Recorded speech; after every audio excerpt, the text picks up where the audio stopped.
ನಮಸ್ತೆ, ನಾನು ಅಪರ್ಣಾ ಭಟ್. ನನ್ನ ಯೂಟ್ಯೂಬ್ ಚಾನೆಲ್ ಅಭಿಜ್ಞಾ ಲಾ ಸೀರೀಸ್ಗೆ ನಿಮಗೆಲ್ಲರಿಗೂ ಸ್ವಾಗತ. ಸೊ ಇವತ್ತು ಬಹಳ ಕ್ವಿಕ್ಕಾಗಿ ಕೆಲವೊಂದು ಪ್ರಿನ್ಸಿಪಲ್ಸ್ಗಳನ್ನು ನಾವು ರಿವಿಷನ್ ಮಾಡಲಿಕ್ಕೆ ಪ್ರಾರಂಭ ಮಾಡೋಣ. ಮೊದಲನೇದಾಗಿ ಎನ್ವೈರ್ಮೆಂಟ್ ಲಾದಲ್ಲಿ ಪ್ರಾರಂಭ ಮಾಡೋಣ. ಎನ್ವೈರ್ಮೆಂಟ್ ಲಾದಲ್ಲಿ ನೀವು environment act, water act, air act, ಹಾಗೆ national greens tribunal act NGT ಅಂತ ಹೇಳಿ ಕರೀತಾರೆ, ಅಥವಾ ಪಬ್ಲಿಕ್ ಇನ್ಶೂರೆನ್ಸ್ ಲಯಬಿಲಿಟಿ ಆ್ಯಕ್ಟ್, ಈ ಒಂದು ಆ್ಯಕ್ಟನ್ನು ಕೂಡ ನೀವು ಓದಬೇಕಾಗಿರುವಂಥದ್ದು. ಸೊ ಹಲವಾರು ರೀತಿಯ ಆ್ಯಕ್ಟ್ಸ್ಗಳನ್ನು ಓದಬೇಕು. ಅದಕ್ಕಿಂತ ಹೆಚ್ಚಾಗಿ ಕೆಲವೊಂದು ಪ್ರಿನ್ಸಿಪಲ್ಸ್ಗಳ ಮೇಲೆ ಕ್ವಶನ್ಗಳು ಕೇಳ್ತಾರೆ. ಪ್ರಿನ್ಸಿಪಲ್ಸ್ಗಳು ಪ್ಲಸ್ ಕೇಸ್ ಲಾಸ್ಗಳು ಅಂತ ಹೇಳಿ ನಾವು ನೋಡ್ತೇವೆ. ಸೊ ಬೇಸಿಕ್ಕಾಗಿ ಕೇಸ್ ಲಾಸ್ ಅಂದರೆ ಈಗ ಶ್ರೀರಾಮ್ ಅಥವಾ ಓಲಿಯಂ ಗ್ಯಾಸ್ ಟ್ರೆಜಿಡಿ ಕೇಸ್ ಅಂತ ಹೇಳ್ಬೋದು, ಅಥವಾ Taj trapezium case, Aravalli range case, ಇದೆಲ್ಲವೂ ಕೂಡ ಹೆಚ್ಚಾಗಿ MC ಮೆಹ್ತಾ ಹೇಳುವಂಥ ಇದರಲ್ಲೇ ಬರುತ್ತೆ. ಅಥವಾ ಸ್ಪ್ಯಾನ್ ಮೊಟೆಲ್ ಕೇಸ್ ಅಂತ ಹೇಳುವಂಥದ್ದು, MC ಮೆಹ್ತಾ ವರ್ಸಸ್ ಕಮಲ್ನಾಥ್ ಹೇಳುವಂಥದ್ದು, ಅಥವಾ ಟ್ಯಾನರಿ ಕೇಸ್ ಅಂದರೆ ವೆಲ್ಲೋರ ಸಿಟಿಸನ್ ಫೋರಮ್ ಕೇಸ್ ಅಂತ ಬರುವಂಥದ್ದು. ಹೀಗೆ ಹಲವಾರು ಕೇಸ್ ಲಾಸ್ಗಳಿವೆ ಎನ್ವೈರ್ಮೆಂಟ್ ಲಾಗೆ ಸಂಬಂಧಪಟ್ಟ ಹಾಗೆ. ಅದಕ್ಕಿಂತ ಮುಖ್ಯವಾಗಿ ಹೆಚ್ಚಾಗಿ ನಾವು ಪ್ರಿನ್ಸಿಪಲ್ಸ್ಗಳನ್ನು ನಾವು ನೋಡ್ತೇವೆ. ಆಯಿತಾ, ಬಹಳ ಕ್ವಿಕ್ಕಾಗಿ ಇದನ್ನು ಅರ್ಥ ಮಾಡ್ಕೊಳ್ತಾ ಹೋಗೋಣ.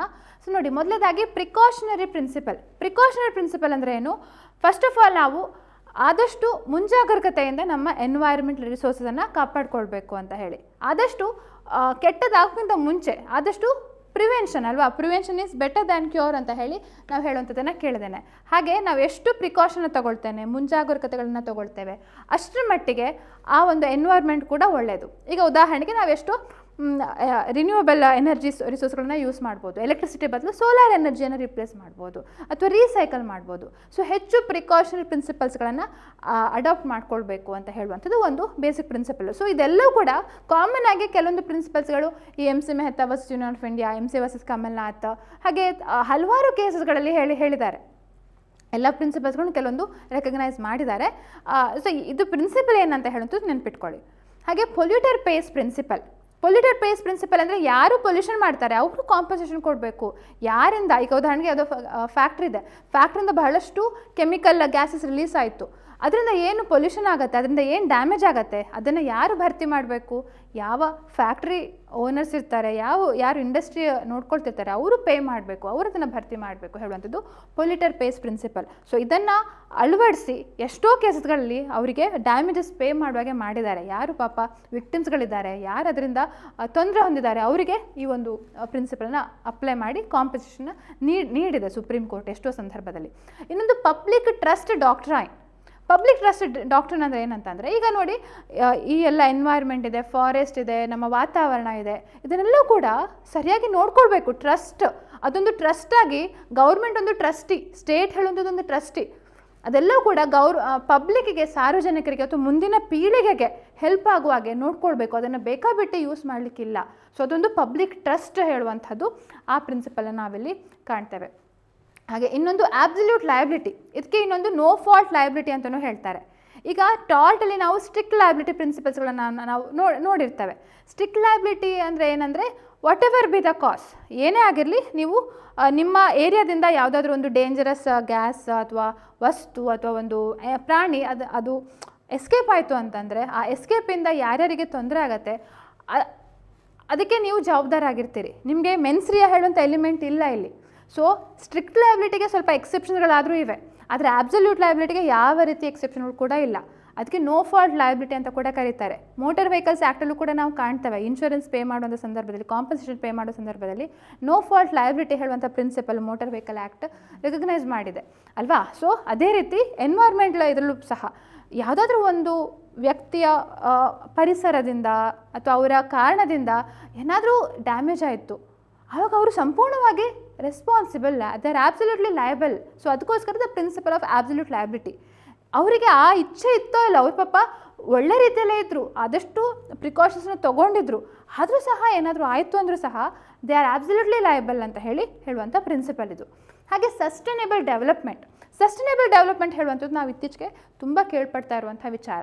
ಅದೇನಂತಂದರೆ ನೋಡಿ, ಡೆವಲಪ್ಮೆಂಟ್ ಬೇಕು, ನಾವು ಪ್ರಗತಿ ಆಗಬೇಕು, ಪ್ರಗತಿಯನ್ನು ಹೊಂದಬೇಕು, ಅದಕ್ಕೋಸ್ಕರ ಇನ್ಫ್ರಾಸ್ಟ್ರಕ್ಚರ್ ಡೆವಲಪ್ ಮಾಡಬೇಕು. ಇನ್ಫ್ರಾಸ್ಟ್ರಕ್ಚರ್ ಡೆವಲಪ್ ಮಾಡುವಾಗ ಏನಾಗುತ್ತೆ, ಎಷ್ಟೋ ಕಾಡುಗಳು ನಾಶ ಆಗುತ್ತೆ, ಎಷ್ಟೋ ಜಮೀನನ್ನು ಅಕ್ವೈರ್ ಮಾಡ್ತಾರೆ, ಎಷ್ಟೋ ಇರಿಗೇಟೆಡ್ ಲ್ಯಾಂಡ್ಸನ್ನು ಕೆಲವೊಂದು ಸಲ ತೊಗೊಳ್ಬೇಕಾಗತ್ತೆ. ಸೊ ಹಾಗೆ ನೋಡುವಾಗ ಅದು ಎನ್ವೈರ್ಮೆಂಟ್ಗೆ ತೊಂದರೆ ಆಗಬಾರ್ದು, ಎನ್ವೈರ್ಮೆಂಟೂ ಇರಬೇಕು, ನಮ್ಮ ಪರಿಸರವೂ ಉಳಿಬೇಕು, ಹಾಗೆ ಡೆವಲಪ್ಮೆಂಟು ಆಗಬೇಕು. ಆ ರೀತಿ ನಾವು ನೋಡಬೇಕು. ಸೊ ಡೆವಲಪ್ ಮಾಡ್ತೀರಾ, ಹಾಗಿದ್ರೆ ಆದಷ್ಟು ಬಂಜರು ಭೂಮಿಯಿಂದ ಅಲ್ಲಿ ಡೆವಲಪ್ ಮಾಡಿ. ಇರಿಗೇಟೆಡ್ ಲ್ಯಾಂಡ್ಸನ್ನು ಡೆವಲಪ್ ಮಾಡಿದರೆ ಏನಾಗುತ್ತೆ? ಎಲ್ಲಿ ಫುಡ್ ಬೆಳಿಲಿಕ್ಕೆ ಆಗಬೇಕು, ಫುಡ್ ಬೆಳಿಲಿಕ್ಕೆ ಆಗೋದಿಲ್ಲ, ಅಥವಾ ಘನವಾದ ಕಾಡುಗಳು, ಎಷ್ಟು ಪ್ರಾಣಿಗಳು ವಾಸವಿರ್ತಾರೆ, ಅಲ್ಲಿ ಆ ಕಾಡುಗಳನ್ನು ಕಡಿದು ಬಿಲ್ಡಿಂಗ್ ಕಟ್ಟುವಂಥದ್ದು ಯಾವುದೂ ಅರ್ಥ ಇಲ್ಲ. ಸೊ ಎಲ್ಲಿ ನಿರ್ಜನವಾದ ಪ್ರದೇಶ, ಯಾರೂ ವಾಸ ಮಾಡೋದಿಲ್ಲ, ಅಂಥ ಜಾಗದಲ್ಲಿ ಡೆವಲಪ್ ಮಾಡ್ಬೋದು ಅದಕ್ಕೆ ತಕ್ಕನಾಗಿ. ಅಥವಾ ಹಾಗೆ ಕಡಿದ್ರೂ ಸಹ ಅಷ್ಟೇ ಮರಗಳನ್ನು ನೆಡಬೇಕು. ಸೊ ಇದೆಲ್ಲ ಹಲವಾರು ಪ್ರಿನ್ಸಿಪಲ್ಸ್ ಇದೆ, ಆಯಿತಾ. ಸೊ ಸಸ್ಟೈನೇಬಲ್ ಡೆವಲಪ್ಮೆಂಟ್ ಹೇಳುವಂಥದ್ದು ಇನ್ನೊಂದು. ಹಾಗೆ ಇಂಟರ್ ಜನ್ರೇಷನಲ್ ಈಕ್ವಿಟಿ ಹೇಳುವಂಥದ್ದು ಇನ್ನೊಂದು ಪ್ರಿನ್ಸಿಪಲ್. ಇಂಟರ್ ಜನ್ರೇಷನಲ್ ಈಕ್ವಿಟಿ ಅಂದರೆ, ಈಗ ನಾವು ನಮ್ಮ ಜನ್ರೇಷನ್ ನಾವು ಬೇಕಾಬಿಟ್ಟು ಇದನ್ನು ಯೂಸ್ ಮಾಡಿಬಿಡ್ತೇವೆ, ನೀರನ್ನು ಖಾಲಿ ಮಾಡ್ತೇವೆ, ಅಥವಾ ಗುಡ್ಡವನ್ನು ಕಡಿತೇವೆ, ಮರಗಳನ್ನು ನಾಶ ಮಾಡ್ತೇವೆ. ಬಟ್ ಮುಂದಿನ ಜನ್ರೇಷನ್ಗೆ ಏನಿದೆ? ಏನೂ ಇಲ್ಲ. ಹಾಗೆ ಮಾಡಬಾರ್ದು. ನಾವು ಅವರ ಟ್ರಸ್ಟಿಗಳು. ಮುಂದಿನ ಜನ್ರೇಷನ್, ಮುಂದಿನ ಪೀಳಿಗೆ ಏನು ಬರ್ತದಲ್ಲ, ಅವ್ರಿಗೂ ಕೂಡ ನಾವು ಎನ್ವೈರ್ಮೆಂಟಲ್ ರಿಸೋರ್ಸನ್ನು ಕಾಪಾಡ್ಕೊಂಡು ಇಡಬೇಕು. ಈಗ ಫುಲ್ ಭೂಮಿ ಅಗ್ದು ಪೆಟ್ರೋಲ್, ಡೀಸೆಲ್ ಅದನ್ನೆಲ್ಲ ಕೂಡ ನಾವು ಇದು ಮಾಡ್ತೇವೆ, ಖಾಲಿ ಮಾಡಿಬಿಡ್ತೇವೆ. ಅದೇನು ಒಂದೇ ಸಲ ಡೆವಲಪ್ ಆಗುವಂಥದ್ದಲ್ಲ, ಒಂದೇ ಸಲ ಸಿಗುವಂಥದ್ದು ಅಲ್ಲ. ಎಷ್ಟೋ ವರ್ಷಗಳು, ಸಾವಿರಾರು ವರ್ಷಗಳು ಬೇಕಾಗತ್ತೆ ಮತ್ತೆ ಪೆಟ್ರೋಲ್ ಅಥವಾ ಡೀಸೆಲ್ ಇದಾಗಲಿಕ್ಕೆ. ಸೊ ಅದರ ಬದಲು ಏನಾಗೋದು? ಸ್ವಿಚ್ ಓವರ್ ಮಾಡ್ಬೋದು. ರಿನ್ಯೂವಬಲ್ ರಿಸೋರ್ಸಸ್ಗಳು, ಎಲೆಕ್ಟ್ರಿಸಿಟಿ, ಅದು ಸೋಲಾರ್ ಎಲೆಕ್ಟ್ರಿಸಿಟಿಯಿಂದ, ಈಗ ಅದೇ ಅಥವಾ ಬೇರೆ ಬೇರೆ ರಿನ್ಯೂವಬಲ್ ರಿಸೋರ್ಸ್ಗಳಂತ ಕರೆಯುವಂಥ ಆ ರಿಸೋರ್ಸ್ಗಳಿಂದ ಯೂಸ್ ಮಾಡಬೇಕು. ಸೊ ಆದಷ್ಟು ರಿಸೋರ್ಸ್ಗಳನ್ನು ಖರ್ಚು ಮಾಡಿ ನಾವು ನಮ್ಮ ಜನ್ರೇಷನ್ ಮುಗಿಸುವಂಥದ್ದಲ್ಲ. ಮುಂದಿನ ಜನ್ರೇಷನ್ಗೂ ಕೂಡ ಆ ಒಂದು ಎನ್ವೈರ್ಮೆಂಟಲ್ ರಿಸೋರ್ಸ್ಗಳ ಅಗತ್ಯತೆ ಇದೆ, ಅವರಿಗೂ ಕೂಡ ಬೇಕು, ಅವರಿಗೂ ಉಸಿರಾಡಲಿಕ್ಕೆ ಗಾಳಿ ಬೇಕು. ಸೊ ಅದನ್ನು ಫುಲ್ ಪೊಲ್ಯೂಟ್ ಮಾಡಿ ನಾವು ಹೋಗುವಂಥದ್ದಲ್ಲ ಅಲ್ವಾ. ಸೊ ಅದು ಇಂಟರ್ ಜನ್ರೇಷನಲ್ ಈಕ್ವಿಟಿ ಅಂತ ಹೇಳುವಂಥದ್ದು. ಇನ್ನು ಲಾಸ್ಟ್ 2 ಪ್ರಿನ್ಸಿಪಲ್ಸು ಹೆಚ್ಚಾಗಿ ದೇಶದ ಒಂದು ಸ್ಟೇಟ್ ರೆಸ್ಪಾನ್ಸಿಬಿಲಿಟೀಸ್ಗಳ ಬಗ್ಗೆ ಹೇಳುವಂಥದ್ದು. ಒಂದು ಕಾಮನ್ ಬಟ್ ಡಿಫ್ರೆನ್ಷಿಯೇಟೆಡ್ ರೆಸ್ಪಾನ್ಸಿಬಿಲಿಟೀಸ್ ಅಂತ ಹೇಳುವಂಥದ್ದು. ಇನ್ನೊಂದು principal of state sovereignty. So ಇದು ಹೇಳ್ತಾನೆ ಫಸ್ಟು. ಪ್ರಿನ್ಸಿಪಲ್ ಆಫ್ ಸ್ಟೇಟ್ ಸಾವರಿಟಿ ಅಂದರೆ ನಮ್ಮ ದೇಶ ಅಥವಾ ಒಂದು ರಾಜ್ಯ. ಸೊ ನಮಗೆ ಪ್ರತಿಯೊಬ್ಬರಿಗೂ ನಮ್ಮ ದೇಶವನ್ನು ಡೆವಲಪ್ ಮಾಡುವಂಥ ಅಧಿಕಾರ ಇದೆ, ಏನೇ ಬೇಕಾದ್ರೂ ಮಾಡ್ಬೋದು. ಆ ನಿಟ್ಟಲ್ಲಿ ನಾವು ಬೇರೆ ದೇಶದ ಎನ್ವೈರ್ಮೆಂಟನ್ನು ಹಾಳು ಮಾಡಬಾರ್ದು. ನಾವೀಗ ನಮ್ಮ ಪಕ್ಕ ದೇಶಕ್ಕೆ ಹೋಗಿ ಯಾವುದೋ ಒಂದು ಅಂಡರ್ಗ್ರೌಂಡಲ್ಲಿ ನಾವು ಕೆಸರನ್ನು ಬಿಡ್ತೇವೆ ಹೇಳುವಂಥದ್ದು, ಅಥವಾ ಪೊಲ್ಯೂಟೆಡ್ ಗ್ಯಾಸನ್ನು ಬಿಡುವಂಥದ್ದು, ಅಥವಾ ನೀರನ್ನು ಪೊಲ್ಯೂಟ್ ಮಾಡಿ, ಈಗ ನಮ್ಮ ದೇಶ ಎತ್ತರದ ಪ್ರದೇಶದಲ್ಲಿದೆ ಅಂತ ತಿಳ್ಕೊಳ್ಳಿ, ಆ ನೀರಲ್ಲಿ ಕಲುಷಿತ ಇದನ್ನು ನಾವು ತ್ಯಾಜ್ಯವನ್ನು ಬಿಡ್ತೇವೆ, ಅದು ಪಾಪ ಇನ್ನೊಂದು ದೇಶಕ್ಕೆ ಹೋಗಿ ಸೇರ್ತದೆ. ಸೊ ಹಾಗೆಲ್ಲ ಮಾಡಲಿಕ್ಕಿಲ್ಲ. ನಮ್ಮ ದೇಶ ಹೌದು ನಾವು ಡೆವಲಪ್ ಆಗ್ಬೋದು, what ever we can do, ನಮಗೆ ಸಂಪೂರ್ಣ ಸಾವರಿಟಿ ಇದೆ. ಆದರೆ ಅದು ಬೇರೆ ದೇಶಕ್ಕೆ ಧಕ್ಕೆ ಆಗಬಾರ್ದು, ಬೇರೆ ದೇಶದ ಎನ್ವೈರ್ಮೆಂಟಲ್ ರಿಸೋರ್ಸನ್ನು ಹಾಳು ಮಾಡಬಾರ್ದು ಹೇಳುವಂಥ ಒಂದು ಪ್ರಿನ್ಸಿಪಲ್ ಆಫ್ ಸ್ಟೇಟ್ ಸಾವರಿಟಿ. ಹಾಗೆ common but differentiated responsibilities. So ಪ್ರತಿ ದೇಶಗಳಿಗೂ ಅವರದ್ದೇ ಆದಂಥ ರೆಸ್ಪಾನ್ಸಿಬಿಲಿಟಿ ಇದೆ, ತಮ್ಮ ತಮ್ಮ ಜವಾಬ್ದಾರಿಯನ್ನು, ತಮ್ಮ ಎನ್ವೈರ್ಮೆಂಟನ್ನು ಕಾಪಾಡುವಲ್ಲಿ ಅದನ್ನು ನಿಭಾಯಿಸುವಂಥ ಜವಾಬ್ದಾರಿ ಇದೆ.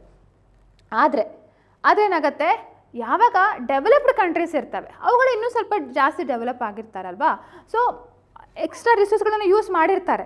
ಸೊ ಆವಾಗ ಅವರಿಗೆ ಇನ್ನೂ ಜಾಸ್ತಿ ರೆಸ್ಪಾನ್ಸಿಬಿಲಿಟೀಸ್ ಇರ್ಬೋದು. ಡೆವಲಪ್ಡ್ ಕಂಟ್ರೀಸ್ಗಳಿಗೆ ಬೇರೆ ದೇಶಗಳಿಗಿಂತ ಡೆವಲಪ್ಡ್ ದೇಶಗಳಿಗೆ ಇನ್ನೂ ಜಾಸ್ತಿ ರೆಸ್ಪಾನ್ಸಿಬಿಲಿಟೀಸ್ ಇದೆ ಈ ಎನ್ವೈರ್ಮೆಂಟನ್ನು ಕಾಪಾಡುವಂಥದ್ದು. ಸೊ ಇದೆಲ್ಲೂ ಕೂಡ ಎನ್ವೈರ್ಮೆಂಟ್ ಪ್ರಿನ್ಸಿಪಲ್ಸ್ಗಳ ಕೆಲವೊಂದು ಲಾಸ್. ಇನ್ನೂ ನಾವು ನೋಡ್ತಾ ಹೋದರೆ ಭಾಳಷ್ಟು ಪ್ರಿನ್ಸಿಪಲ್ಸ್ ಸಿಗ್ತವೆ, ಬಟ್ ಮೇಜರಾಗಿ ಹಲವಾರು ಕೇಸ್ ಲಾಸ್ಗಳು ರೆಕಗ್ನೈಸ್ ಮಾಡುವಂಥದ್ದು ಇದೆಲ್ಲ ಪ್ರಿನ್ಸಿಪಲ್ಸ್ಗಳು. Precautionary principle, polluter pays principle, public doctrine principle, absolute liability, sustainable development, ಹಾಗೆ ಇಂಟರ್ ಜನರೇಷನಲ್ ಈಕ್ವಿಟಿ, ಹಾಗೆ ಕಾಮನ್ ಬಟ್ ಡಿಫ್ರೆನ್ಷಿಯೇಟೆಡ್ ರೆಸ್ಪಾನ್ಸಿಬಿಲಿಟೀಸ್ ಮತ್ತು principle of state sovereignty. So ಇದನ್ನು ಕ್ವಿಕ್ಕಾಗಿ ತಿಳಿಸಿರುವಂಥದ್ದು. ಸೊ ಇದನ್ನು ನೆನ್ಪಿಟ್ಕೊಳ್ಳಿ. ಎನ್ವೈರ್ಮೆಂಟ್ ಲಾಗೆ ಸಂಬಂಧಪಟ್ಟ ಕ್ವಶನ್ಸ್ಗಳಲ್ಲಿ ಇದು ಕೇಳ್ತಾರೆ, ಯಾವ ಕೇಸಲ್ಲಿ ಹೇಳಿದ್ದಾರೆ, ಈ ಪ್ರಿನ್ಸಿಪಲ್ ಅಂದರೆ ಅರ್ಥ ಏನು ಹೇಳುವಂಥ ಕ್ವಶನ್ಗಳೆಲ್ಲ ಕೇಳ್ತಾರೆ. Okay. So all India bar examination 19ಗೆ ಸಂಬಂಧಪಟ್ಟ ಹಾಗೆ ನಿಮಗೆ ಕೋರ್ಸಸ್ಗಳ ಬಗ್ಗೆ ಅಗತ್ಯತೆ ಇದೆ ಅಂತ ಅಂದರೆ ನಮ್ಮ ಅಭಿಜ್ಞಾ ಲಾ ಸಿರೀಸ್ ಆ್ಯಪ್ ಗೂಗಲ್ ಪ್ಲೇಸ್ಟೋರಲ್ಲಿ ಸಿಗುತ್ತೆ, ಅದನ್ನು ನೀವು ಡೌನ್ಲೋಡ್ ಮಾಡ್ಕೊಳ್ಬೋದು. ಅಥವಾ ಇಲ್ಲಿ www.abhijnalegal.in ಅಂತ ಹೇಳಿ ಅಲ್ಲಿ ಕೋರ್ಸಸ್ ಅಂತ ಹೇಳುವಂಥ ಕಡೆ ಅಲ್ಲೂ ಕೂಡ ನಿಮಗೆ ಸೊ ಇದರಲ್ಲಿ ಡೀಟೇಲ್ಡ್ ಆಗಿ ಟೆಸ್ಟ್ಗಳು ಸಿಗ್ತವೆ. ಸೊ ಇನ್ನು ನವಂಬರ್ 15 ತನಕ we are going to upload every day one video. ಈಗ ಡಿಸ್ಕೌಂಟ್ ಇದೆ, ಸೊ ಡಿಸ್ಕೌಂಟ್ ಆಗಿ 3600 ಚಿಲ್ಲರೆ ಆಗುತ್ತೆ. ಅಪ್ ಟು ನವಂಬರ್ 13 ತನಕ ನಿಮಗೆ ಅಕ್ಟೋಬರ್ 13 ತನಕ ಡಿಸ್ಕೌಂಟ್ ಇದೆ. ನವರಾತ್ರಿ ಮುಗಿಯೋ ತನಕ ಡಿಸ್ಕೌಂಟ್ ವ್ಯಾಲಿಡ್ ಇದೆ. ಸೊ ಅದನ್ನು ಬಳಸ್ಕೊಳ್ಳಿ. ಫೆಸ್ಟಿವ್ 30 ಅಂತ ಕೋಡ್ ಅಂತ ಹಾಕ್ತಾ, ಹಾಗೆ ನಮ್ಮ ಗ್ರೂಪ್ ಕೂಡ ಇದೆ. ಗ್ರೂಪಲ್ಲಿ ಪ್ರತಿದಿನ ಫ್ರೀ ಟೆಸ್ಟ್ಗಳ ಒಂದು ಲಿಂಕನ್ನು ಕೂಡ ಕಳಿಸ್ತಾ ಇರ್ತೇವೆ. ಸೊ ಅದನ್ನು ಕೂಡ ನೀವು ಜಾಯ್ನ್ ಆಗ್ಬೋದು. ಲಿಂಕನ್ನು ಕಮೆಂಟ್ ಸೆಕ್ಷನಲ್ಲಿ ಕೊಟ್ಟಿದ್ದೇನೆ. ಸೊ ಇಷ್ಟು ಹೇಳ್ತಾ ಇವತ್ತಿನ ವಿಡಿಯೋನ ಮುಗಿಸ್ತಾ ಇದ್ದೇನೆ. ಥ್ಯಾಂಕ್ ಯು, ನಮಸ್ತೆ. ಹಾಗೂ ಇಷ್ಟ ಆಗಿದ್ರೆ ಲೈಕ್, ಕಮೆಂಟ್, ಶೇರ್, ಸಬ್ಸ್ಕ್ರೈಬ್ ಮಾಡಲಿಕ್ಕೆ ಮರಿಬೇಡಿ. ನಮಸ್ತೆ.